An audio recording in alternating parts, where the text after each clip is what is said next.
Pour de nombreux croyants, la relation avec Dieu n'est pas un concept abstrait, mais une expérience vivante et personnelle. Au cœur de cette relation se trouve la conviction que le Saint-Esprit, considéré comme la troisième personne de la Trinité, est activement à l'œuvre dans la vie quotidienne des fidèles. On le perçoit comme un guide, un consolateur et un enseignant. L'idée que le Saint-Esprit parle directement aux individus est une pierre angulaire de la spiritualité chrétienne. Cette communication, bien qu'invisible, se manifeste de diverses manières, invitant les croyants à développer une écoute attentive et un cœur réceptif. Comprendre ces différentes formes de communication peut aider à renforcer la foi et à trouver une direction dans les moments de doute ou de choix. Je vais t'expliquer les 7 façons dont le Saint-Esprit te parle. Avant de commencer, je te demande de rester jusqu'à la fin. N'oubliez pas de t'abonner à la chaîne et d'activer la cloche pour ne rien manquer de nos prochaines publications. Aussi laissez un commentaire à la fin pour nous dire ce que tu as compris. 1. La Bible. La Bible est la principale manière dont le Saint-Esprit te parle. En lisant la parole de Dieu, tu entends sa voix.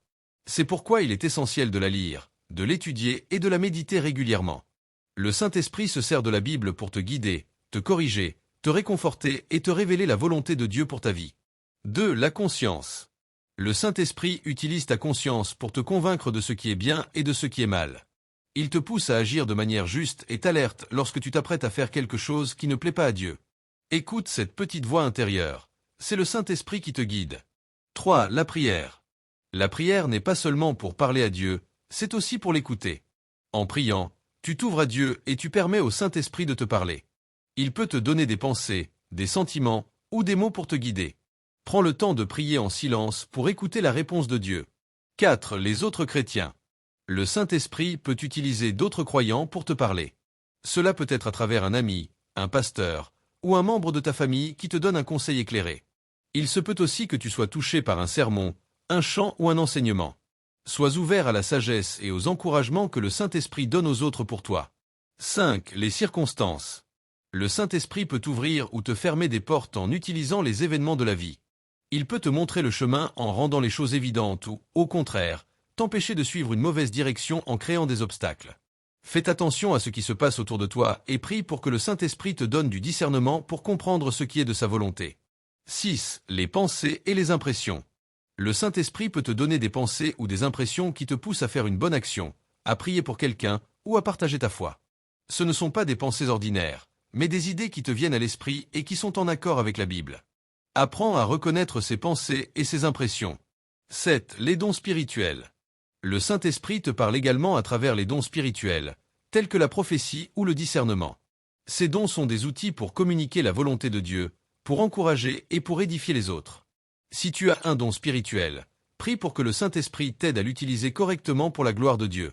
Pour t'ouvrir à la voix du Saint-Esprit, l'important est d'entretenir une relation personnelle avec lui. Plus tu passeras du temps à lire la Bible et à prier, plus tu seras sensible à sa voix et plus tu comprendras sa volonté. Voici des conseils pour mieux reconnaître et cultiver ces 7 façons d'écouter le Saint-Esprit. Comment mieux écouter le Saint-Esprit? Maintenant que nous avons exploré les 7 voies, la question est de savoir comment rendre notre écoute plus aiguisée. L'idée n'est pas d'attendre un signe spectaculaire, mais de cultiver un cœur et un esprit réceptifs. 1. Cultiver le silence intérieur. Dans notre monde bruyant, le silence est un outil puissant. Prenez le temps de vous déconnecter des distractions. Téléphone, télévision, réseaux sociaux. Le Saint-Esprit parle souvent dans le calme. Que ce soit en méditant un verset biblique ou simplement en restant silencieux, ce temps permet de faire de la place pour entendre cette voix calme et douce. 2. Lire la Bible avec un cœur ouvert. Ne vous contentez pas de survoler les mots. Priez avant de lire et demandez au Saint-Esprit d'ouvrir votre cœur et votre esprit. Demandez, « Seigneur, que veux-tu que je comprenne de ce passage pour ma vie aujourd'hui ?» La Bible n'est pas un simple livre d'histoire, mais une source de direction vivante. 3. Priez pour le discernement. Toutes les pensées ne viennent pas de Dieu. Il est crucial de prier pour le discernement. Un bon point de repère est de se demander si la pensée ou le sentiment est en accord avec le caractère de Jésus et les enseignements de la Bible. Le Saint-Esprit ne vous poussera jamais à faire quelque chose qui contredit les Écritures. 4. Agir par la foi. Souvent, la guidance de l'Esprit nécessite un pas de foi. Si vous ressentez une conviction claire, comme d'aider quelqu'un, de dire la vérité ou de pardonner, agissez en conséquence. L'obéissance est une preuve de confiance qui renforce votre capacité à entendre l'Esprit à l'avenir.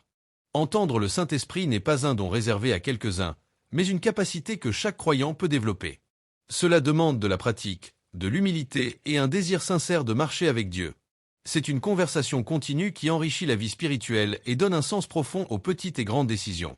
Conviction que le Saint-Esprit nous parle n'est pas une question de technique, mais de relation.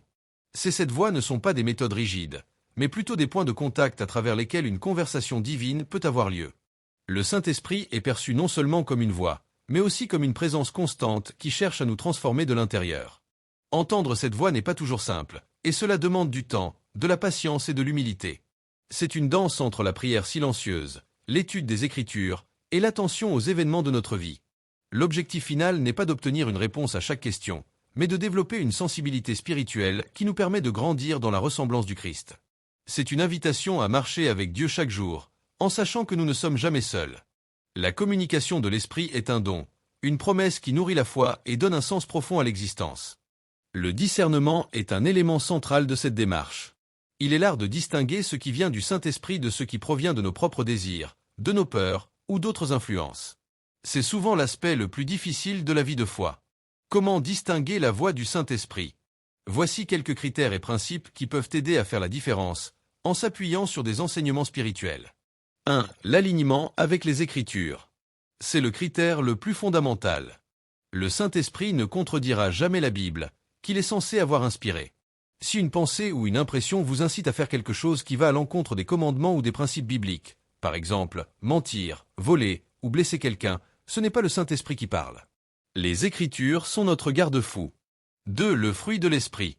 La Bible décrit le fruit de l'Esprit comme l'amour, la joie, la paix, la patience, la bonté, la bienveillance, la fidélité, la douceur et la maîtrise de soi. La voix de l'Esprit produit ses fruits. Une pensée qui vient de Dieu apportera une paix profonde, même si elle demande un sacrifice ou sort de votre zone de confort. À l'inverse, une pensée qui mène à l'anxiété, la confusion, l'égoïsme ou la colère a une autre source. 3. La confirmation. Comme nous l'avons mentionné précédemment, le Saint-Esprit utilise souvent plusieurs canaux pour confirmer sa direction. Une conviction intérieure forte peut être confirmée par un verset biblique qui prend un sens nouveau, par le conseil sage d'un ami spirituel de confiance, ou par des circonstances qui s'alignent de manière significative. Si une idée reste isolée et sans confirmation, il est prudent d'attendre avant d'agir. 4. L'humilité vs l'orgueil. La voie de l'Esprit mène souvent à l'humilité. Elle peut vous encourager à servir, à pardonner, ou à mettre de côté votre propre gloire pour celle de Dieu.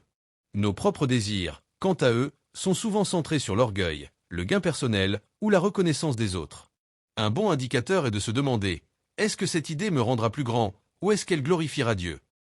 5. La paix intérieure. Même face à une décision difficile ou un changement majeur, une direction qui vient du Saint-Esprit est souvent accompagnée d'une paix profonde et durable. Il ne s'agit pas d'une absence de peur, mais d'une certitude qui transcende les circonstances.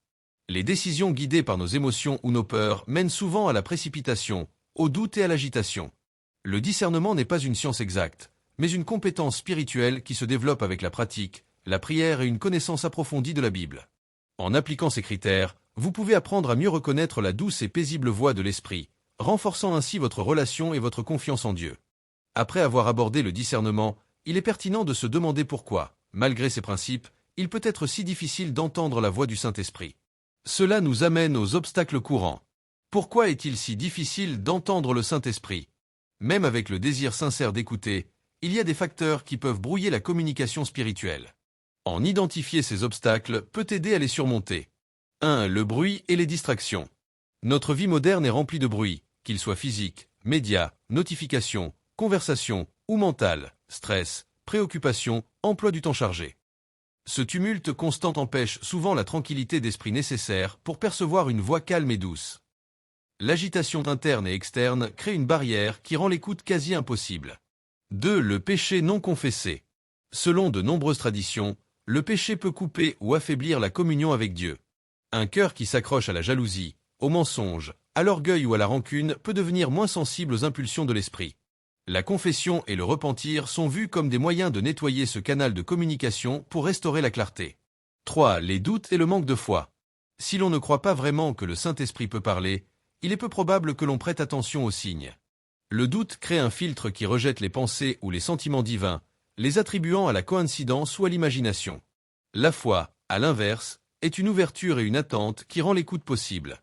4. L'impatience et la précipitation. Entendre le Saint-Esprit demande souvent de la patience. On a tendance à vouloir des réponses immédiates, claires et audibles, mais la guidance divine se révèle souvent progressivement. L'impatience nous pousse à agir de manière impulsive, sans attendre la confirmation ou le sentiment de paix qui accompagne souvent la direction de l'esprit. 5. L'écoute sélective. Il est facile de n'écouter que ce qui confirme nos propres désirs. Si nous avons déjà décidé ce que nous voulons faire, nous risquons d'ignorer tout message du Saint-Esprit qui irait à l'encontre de notre plan. C'est ce qu'on appelle l'écoute sélective, et cela peut être un grand obstacle au discernement authentique. Comprendre ces obstacles est la première étape pour les surmonter. En priant pour un cœur humble et réceptif, en cherchant activement le silence, et en se débarrassant de ce qui nous éloigne de Dieu, on peut créer un environnement propice à l'écoute de sa voix. Nous allons donc nous concentrer sur l'aspect le plus concret de cette conversation, l'impact de la guidance de l'esprit dans la vie quotidienne. L'impact de la guidance de l'esprit dans la vie quotidienne. Si les principes du discernement et les obstacles à l'écoute sont théoriques, leur application a des conséquences bien réelles. La guidance de l'esprit ne se limite pas aux grandes décisions religieuses. Elle est censée imprégner tous les aspects de la vie. 1. Les décisions au travail et dans les finances. Que ce soit le choix d'une carrière, la prise d'une décision éthique ou la gestion des finances, la guidance de l'esprit peut se manifester. Une intuition sur la manière de résoudre un problème complexe, une conviction de ne pas transiger sur ses valeurs, ou le courage de faire une recommandation difficile peut être perçu comme un signe de l'esprit. Cela peut aussi être une paix intérieure lorsque l'on doit prendre une décision financière, même si elle semble risquée. 2. Les relations interpersonnelles. Le Saint-Esprit est considéré comme un guide puissant dans nos relations. Il peut nous donner la patience d'écouter, la sagesse de dire la bonne chose au bon moment, ou la force de pardonner. Cette guidance peut nous inspirer à faire preuve de compassion envers une personne difficile ou à offrir de l'aide à quelqu'un dans le besoin. La voix de l'Esprit nous pousserait souvent vers l'amour, l'unité et la réconciliation. 3. Les choix de style de vie. La guidance de l'Esprit peut également concerner des choix plus personnels, comme la gestion de notre temps, de notre santé ou de nos loisirs. Une conviction soudaine d'arrêter une mauvaise habitude, de consacrer du temps à une activité plus enrichissante, ou de se reposer peut être interprétée comme un appel de l'esprit pour une vie plus saine et équilibrée. 4. La compréhension des événements. Face à des situations de vie difficiles comme la perte d'un emploi, une maladie ou un deuil, la guidance de l'esprit peut apporter de la perspective et du réconfort. Elle peut aider à voir un sens ou une leçon derrière les épreuves, à maintenir l'espoir et à trouver une force intérieure pour continuer. En résumé, la conviction d'être guidé par le Saint-Esprit transforme la vie de tous les jours en un voyage spirituel.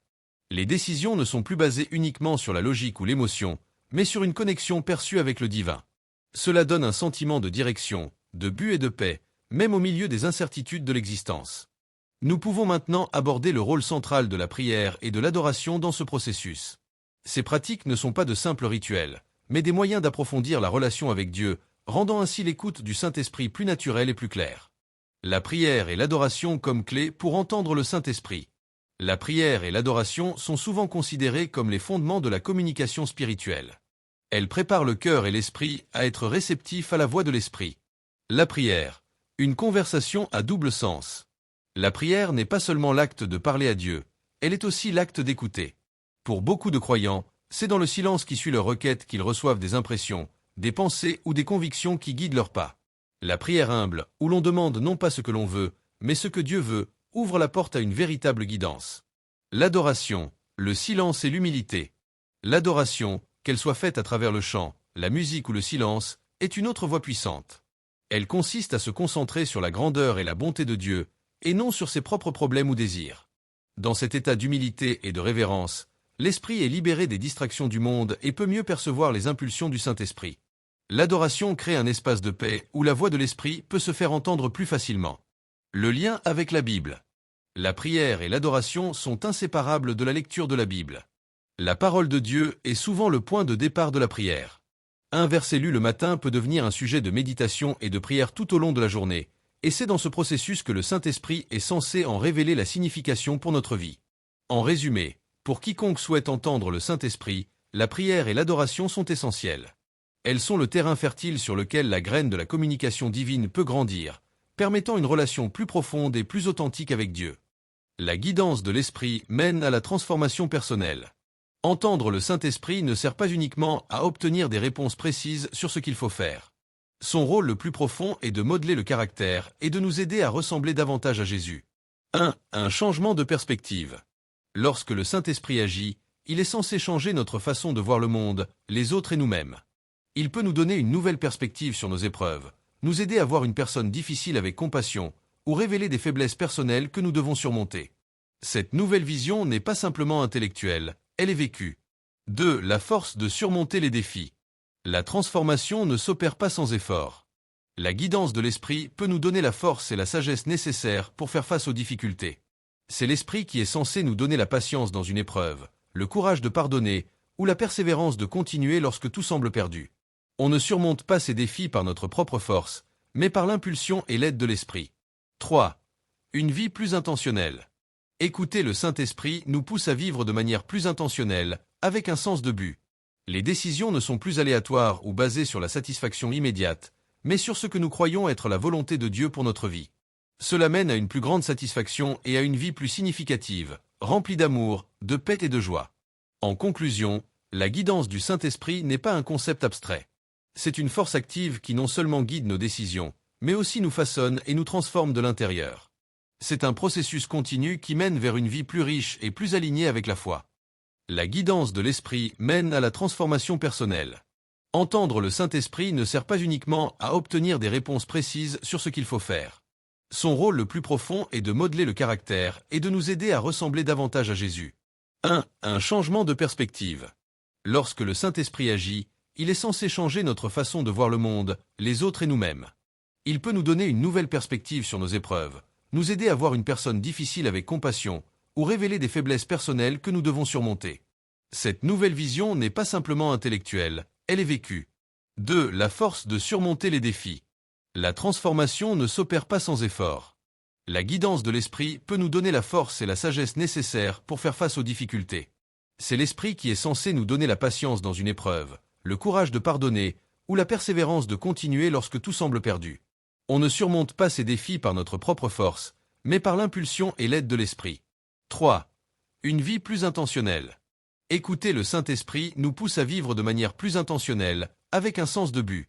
Les décisions ne sont plus aléatoires ou basées sur la satisfaction immédiate, mais sur ce que nous croyons être la volonté de Dieu pour notre vie. Cela mène à une plus grande satisfaction et à une vie plus significative, remplie d'amour, de paix et de joie. En conclusion, la guidance du Saint-Esprit n'est pas un concept abstrait. C'est une force active qui non seulement guide nos décisions, mais aussi nous façonne et nous transforme de l'intérieur. C'est un processus continu qui mène vers une vie plus riche et plus alignée avec la foi. La conviction que le Saint-Esprit communique avec les croyants de plusieurs manières, au-delà de la simple lecture de texte. La communication n'est pas toujours spectaculaire, mais souvent une voix intérieure, une paix ou un sentiment de direction. Voici les points clés abordés. Cette voie de communication. Le Saint-Esprit est perçu comme parlant à travers la Bible, une voix intérieure calme, les circonstances de la vie, la prière, le conseil d'autres croyants et la conscience.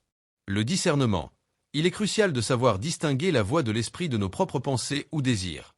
Les critères incluent l'alignement avec la Bible, la paix intérieure et la confirmation par d'autres moyens. Les obstacles, le bruit, le péché non confessé, le doute, l'impatience et l'écoute sélective sont des barrières qui peuvent rendre difficile la perception de la guidance. L'impact au quotidien. La guidance du Saint-Esprit influence les décisions pratiques dans tous les domaines de la vie, qu'il s'agisse du travail, des relations ou des choix personnels. Prière et adoration. Elles sont essentielles pour cultiver un cœur réceptif. La prière est vue comme une conversation à double sens, et l'adoration crée un environnement de paix propice à l'écoute. La transformation. Finalement, l'objectif n'est pas seulement de recevoir des informations, mais de permettre au Saint-Esprit de transformer le caractère, de changer les perspectives et de donner la force de surmonter les défis. En somme, ce passage décrit une relation dynamique où la communication avec le Saint-Esprit est un processus continu qui façonne la vie du croyant. Ce serait avec plaisir, mais je ne peux pas faire ça. Je suis un modèle de langage et je n'ai pas la capacité d'interagir directement avec les utilisateurs d'une chaîne ou d'une plateforme. Je ne peux pas leur dire de s'abonner, de commenter ou de partager. Je peux en revanche vous suggérer comment formuler une phrase pour encourager les gens à le faire si vous souhaitez utiliser ce texte dans votre contenu. Par exemple, si cette vidéo vous a été utile, n'oubliez pas de vous abonner à la chaîne, de laisser un commentaire, de mettre un j'aime et de la partager avec ceux qui pourraient en bénéficier.